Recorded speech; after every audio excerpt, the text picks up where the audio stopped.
31 seconds of logos. I was watching this video, I'm not sure where I saw it. It was these two people having intercourse. You'd be amazed how often I accidentally watch porn on multiple browser windows accidentally for 3 hours. And it came to pass that them Kimez Hunkang went to the weirdest Marth Gideon. First try. For every flight upstairs, our husband gets 5 times hotter. Paxton, you're supposed to be doing this for Jesus, not a more attractive peen. Do you wear magic underwear? What? Chekhov's utterance of the phrase magic underwear. People think we're weird. That South Park musical kind of makes fun of us. Show me something the South Park guys don't make fun of, and I shall show you something not worth talking about. Be happier at the table. Anyway, who cares what people think? Says the woman currently tasked with going door to door to change what people think. Naturally, I googled these addresses, and while they're all in the same area, Paxton and Barnes' current location, Walnut Street, looks like it's in the middle of Boulder, Colorado. However, this does not look like the middle of Boulder, Colorado. This looks like the middle of nowhere creepy as Vancouver. Are Mormons really that devoted? Are they like the postman? Neither rain or whatever? My point is, this weather seems dangerous, and maybe they should have just gone back to the hotel, or the van, or whatever these traveling Mormon evangelizers are sleeping in. I'm Sister Paxton, and this is my companion. Roll credits. What? She said companion and literally pointed at Sophie Thatcher. Wait, what movie is this? You are Paxton, you are Barnes. Paxton and Barnes. They have name tags, sir. This should not be difficult. You mentioned you might be interested in learning more about the Church of Jesus Christ of Latter-day Saints? Yeah. I think I even wrote that I was requesting 2 very attractive college-age girls. Won't you come in? Interpret the word of God and preach the gospel to the world, and because of apostasy... Do they not train these people even a little bit in how to talk to strangers? We can't come inside unless another woman is present? Hey, me too! Oh, one thing, the walls and ceilings have metal in them. I hope that's okay. What an unnecessarily specific thing to point out. That Paxton and Barnes choose to dismiss. All walls and ceilings have metal in them. It's called pipes, wiring, and screws. This would be like me saying, there's gasoline in this car. I hope you don't mind. And the response should be, I do not mind, but it's weird that you think I would, so I shall no longer be getting into this car. Paxton sees this as a positive sign. She's going to get her first recruit. But doesn't this suggest he's already been brainwashed by a religion that got in there first? The movie will hammer you to death with resurrection metaphors from butterflies to hell pits to blueberry pies. It will then resurrect you so that it can beat you to death all over again.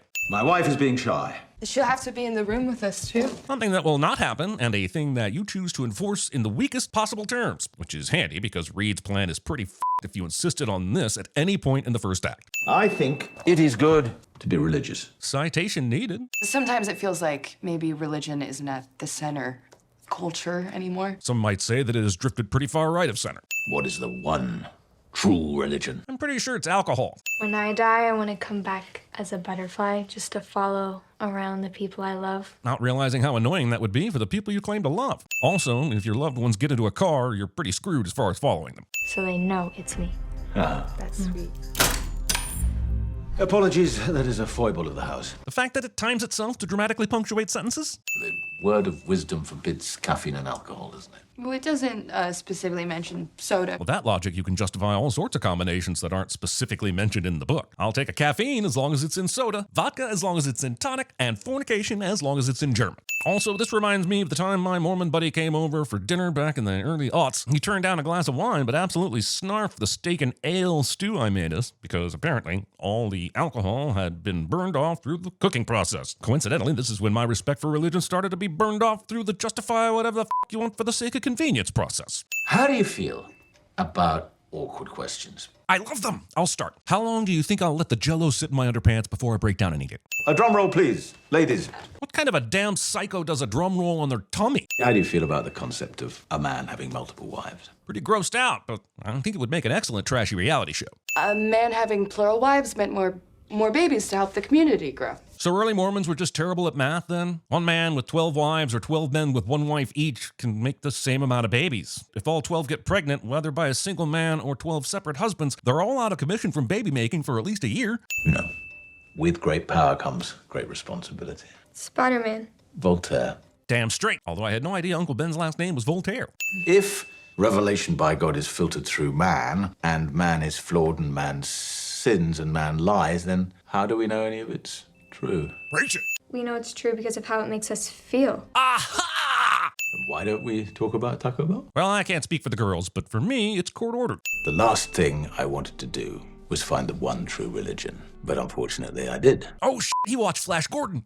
Can we meet your wife, please? She just has to be present. It takes so long for them to follow up on where the wife is. Why did they even sit down or enter the house before the wife arrived? Do we really need the massive rain-turned-snowstorm? I think storm imagery to indicate an incoming story storm is more overused than my college ex-girlfriend's, "Hey, where'd all these lawyers come from?" I recognize they don't think they can leave the house via the front room, but going down the dark hallway after the guy you now think kidnapped you seems way worse than something like, stay in the front room and try and find things you can use as a weapon. There's a lamppost in there, a glass candle, a wooden coffee table. You've got options. It won't open again till morning. Huh, just like my college ex-girlfriend. Hey, where'd all these college ex-girlfriends come from? Also, I would hope the church would have certain things in place when sending young women to strangers' houses, like simply using location sharing or something. Now, it won't work when they've lost the signal, but it will show you where they last were when they lost the signal. I will leave you space to make your decision freely. He says this after telling them the front door will not unlock until morning, but the back door is perfectly usable, and what decision?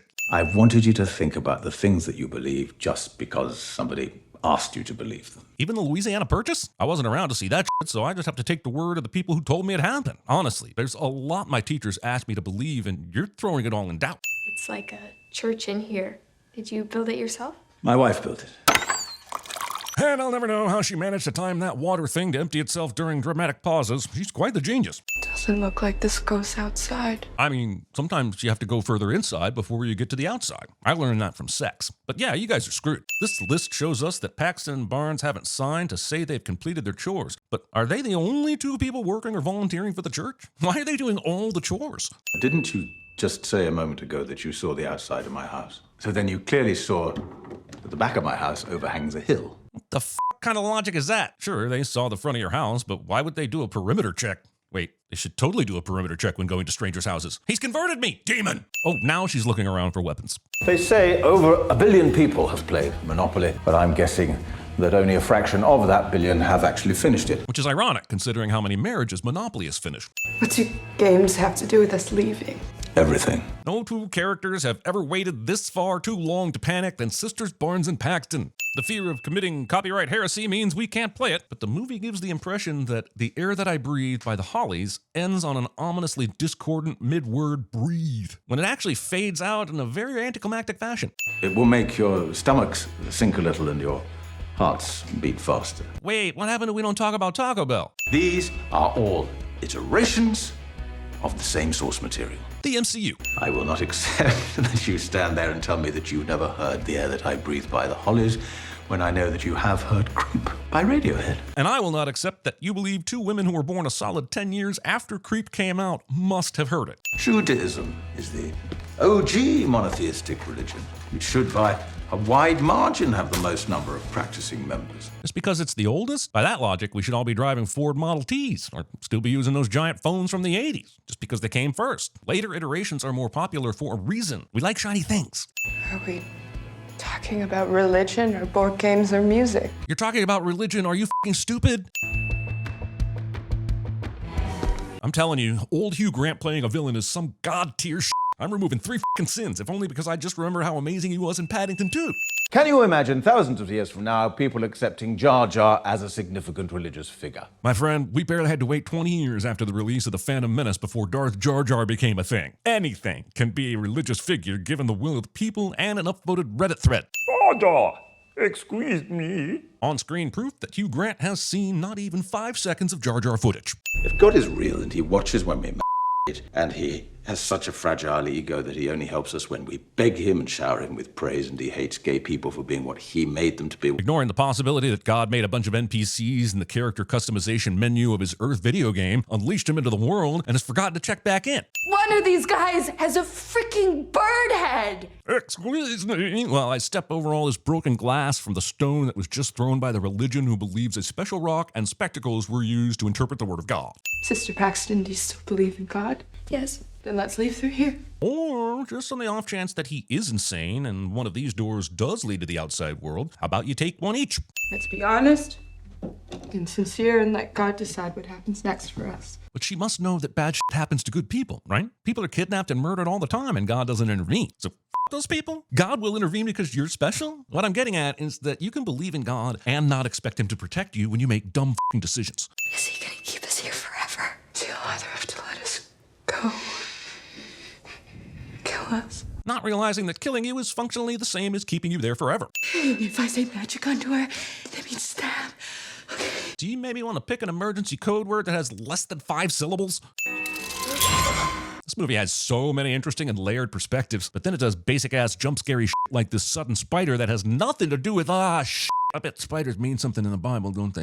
I'm still sitting in the jump scare. She goes up the staircase, the old lady came down, and we see that it leads to the disbelief door. And some movies might choose to make the point that whether or not we believe in God, we all end up in the basement, which is to say, dead. But I don't think this is that movie. There's no way to make this experiment less f***ed up, but is it really served by a lack of cutlery? Okay, you don't want to give them a fork, but a plastic spoon, maybe? Or did you just want to make this as gross and creepy as possible? The pie was poisoned with wolfsbane and belladonna, but I can't find anything to say that either would kill you within 60 seconds. So I'm left assuming the pie was also laced with a Lego block that got lodged in her windpipe. This list Reed is writing throws a few things into question. First, if the ladies were due back at the church to sign off their chores at 5 p.m., why did they arrive here at 5:43 p.m.? Also, it's logical to assume that an arrival time of 5:43 would make Mr. Reed's their last stop of the day. So why did these people say, no, never stop by? Why did Barnes and Paxton skip them? Or why would the bishop be visiting places they hadn't visited that day? Whoa, college girlfriend flashbacks. This is the exact same way that she is. Hey, where'd all these law enforcement officers come from? Trying to pull a rug to try and access a box of matches that was always clearly too tall to fit under the door instead of going back downstairs and remaining absolutely quiet and still so that Mr. Reed has to eventually come down there to see what's up, at which point you attack with the letter opener and the board with the 3 symbolic rusty nails sticking out of it. I'd be remiss if I didn't ask you one question. Have you received this booklet? See, this is why missionaries make horrible detectives. I don't know, I think keeping an eye on the old lady you have been told was going to be resurrected is a pretty good idea, actually. That resurrected prophet just put out that lit match with blueberry pie vomit is not a sentence I ever expected to think or say, but here we are. I can show you God if you're willing to die. Weirdly, yes, my college ex-girlfriend said the exact same, hey, where'd all these resurrected prophets come from? That was not a miracle. What did I show you? It was a magic trick. Semantics. That wasn't a prophecy. That was a near-death experience. Semantics. Is this thing on? Your memory of dying at Taco Bell. How in the did Taco Bell not aggressively ask them to change this? Why didn't they make up a fictional place? This feels like either Taco Bell slander or really poor product placement decision by Taco Bell marketing executives. I know that shock is a thing and all, but instead of immediately stabbing Reed with the letter opener she already has in her hand after he invisible mans her fellow missionary's throat, she screams and then backs off when he flashes his tiny razor blade and then runs upstairs to a locked door to scream for people she knows aren't there. I'm very sorry. Something is wrong. Maybe a person can only be resurrected if they eat poisoned blueberry pie as opposed to having their jugular severed. I have come to a dark realization that we exist inside a simulation so advanced that we cannot tell the difference between real life and artificial dream. Hard same, creepy blueberry obsessed psycho. Hard same. Really hope you don't change your mind suddenly. I don't believe it. I'm not smart enough to say why, I just don't. CinemaSins. I think you switched the bodies. I just haven't figured out how yet. By Penn and Teller rules, I think that means he wins, right? Bring down the trophy. Except the last thing she said was, "It is not real." I think you gave her a script and she went off the book. If that's true, she went off book in the vaguest way possible. She couldn't have whispered, "He's full of shit," or something that couldn't so easily be interpreted as also part of the simulation vision. Well, if that's right, then there'd have to be another way into this basement, huh? She then proceeds to find the hidden entrance in the floor and open it, instead of just saying yes and continuing to wait for him to come close enough for her to stab him with the letter opener. So we're saying that in a short amount of time, the alive prophet would have had to sneak out of here, move the body, move the table, lift the hatch, dump the body, and then replace everything without Barnes and Paxton hearing a single thing. Not impossible, but I'm not convinced the malnourished hostage lady who is already planning to give them a clue would have the strength or willpower to pull this off. Well, will you go into that hole and see if there's somebody down there? If I have to. Why would you do that? Great f***ing question. Going down a hole is what got you into this dungeon, Alice. Attack the man. Why would you keep voluntarily going into dark pits that are clearly set up by him? I knew it. Then why did you willingly come down here without even trying to stab him with a letter opener even one time? I've gone back and forth over the footage time and time again, and she never drops or loses the letter opener. She's now in the 4th chamber of a sub-basement, and I feel like lighting candles in that environment hours before your test subjects even arrive is kind of begging for a fire. We thought you were talking to your wife, but you were doing something else. You took a key from Sister Barnes' coat, went outside to unlock our bikes and hide them. Nope. We were with you, too, for that entire scene. A scene that lasts for 1 minute and 26 seconds. There's one really obvious cut to a clock, so maybe this shows a jump in time, but the clock says 5:43, which is exactly when he noted that the ladies arrived. Either side of this cut is Paxton going through the motions of putting her glasses away in her bag, so there's no reason to expect we spent any longer in this scene than the time elapsed, which means he dumped their coats, found the key, went out a different exit, ran to the bikes, hit both bikes, handed off the key, dried his clothes, grabbed the refreshments, and come back into the living room in under 90 seconds. Not a chance, sir. Not unless the one true religion is fucking time travel. I noticed your hair was wet when you came back with the drinks. To my untrained eye, his hair looks exactly the same. And if you did notice it, you didn't give a single thing away and didn't even think to mention it when you were deciding to leave with Barnes, which is weird because it actually would have been a cool bit of foreshadowing. I'm not here because I chose to be. I'm here because you made me choose to be. To be fair, he had a lot of help from the script. Religion is just a system of control. Exactly! Just like the annual Lay's potato chip flavor competition. Why do you do this? The question is, why do you all let me? I think it's safe to say these women are all missionaries he has coaxed here under the guise of wanting to know more information about their religion. But how is he getting away with this time after time? I guess not a single person in the community has noticed that this is the house where missionaries go in, but never come out. They even dictate the garments you wear under your clothes. What? Your magic underwear. Why does she wait for him to say the code word the not yet fully dead sister made up to fucking stab this dude? Also, why does she stab him once and run instead of stabbing him multiple times in a row now that she has the upper hand? God damn it, movie. You've already earned sins off, but then you had to go and pan out from live action to his previously shown wooden model of the home's layout and fucking take another sin, you devious bastard. But also,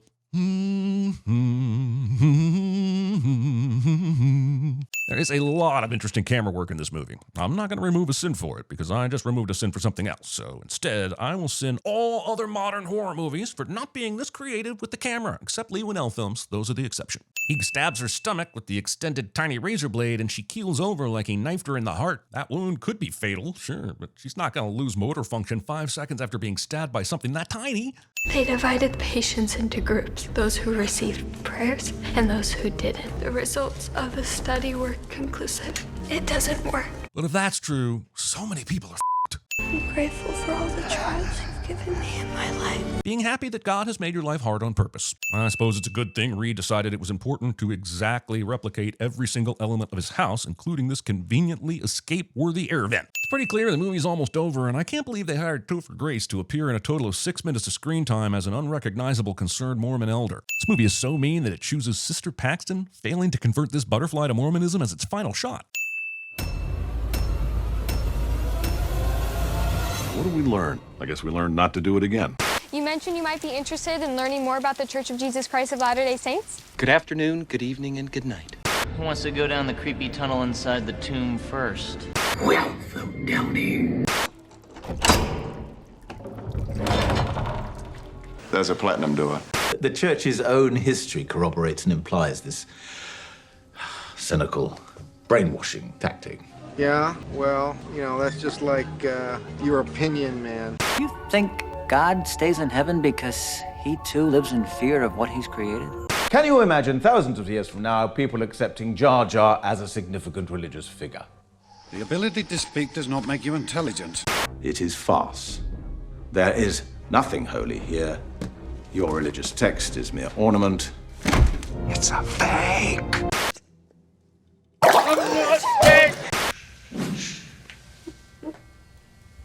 It rubs the lotion on its skin or else it gets the hose again. Did you see what God just did to us, man? God didn't do that, you did it. I'm afraid it was the Mormons. Yes, the Mormons were the correct answer.